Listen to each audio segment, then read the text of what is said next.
Okay, here's my review on Tim Shufflin's work at Parkerizing.com. You can look it up on Google.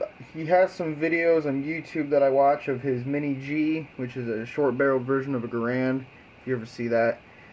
I sent an M1 Garand to him, and he swapped out the barrels and reparkerized the gun for me, and I would like to do a review on his work. So here's the M1 Garand that I had him do. As you can see, this stock is not original. It is actually made by Ramline. They make synthetic stocks for the M1 Garand. Tim, as you can see, reparkerized this gun and it looks brand new. Fantastic job, even coats all around. He, I think, sandblasts the gun to get all the rust spots out of it, because I had some pitting in this bolt right here, if you can't see it already. That was originally from lack of care from the previous owner of me, but Tim did a great job with that, and I'm glad he touched that up so that it doesn't rust anymore, so I still have a good bolt. Luckily it didn't go in too far. It's just on the surface. It's just a cosmetic thing. Builds character, you know, as they always say. Tim also changed out the barrels. This one is a barrel from 1956 that has never been fired before.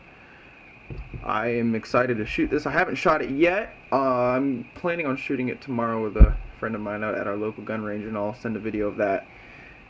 But here's a review if any of you are interested in getting your rifles done at Shuff's Parkerizing. He has a website called Parkerizing.com. It's on Google. Look at it on YouTube, as I said earlier. Let's take a look at some of the internals.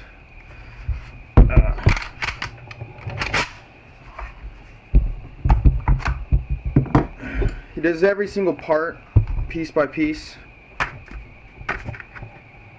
You can see every single bolt, every single screw, every single spring, every single anything, I guess you could say, is redone. Greased up, polished, brand spanking new M1 Garand.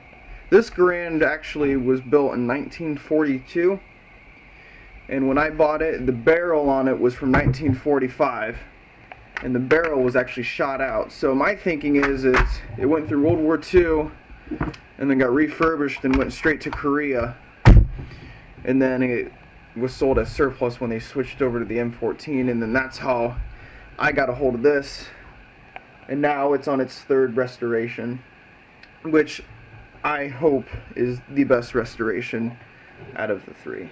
As you can see, let's get a better look at the muzzle up here. As you can see, flawless job. Not a nick or a blemish or anything on this rifle. You can see the op rod in there. Looks fantastic. He also parkerized these bands in here for the stock. Did a great job on those. Matches the stock perfectly, as you can see. So there's my review on Tim Shufflin's work of the M1 Garand. I honestly think he's one of the best in the world, if not the best. So go to Tim Shufflin. Merry Christmas.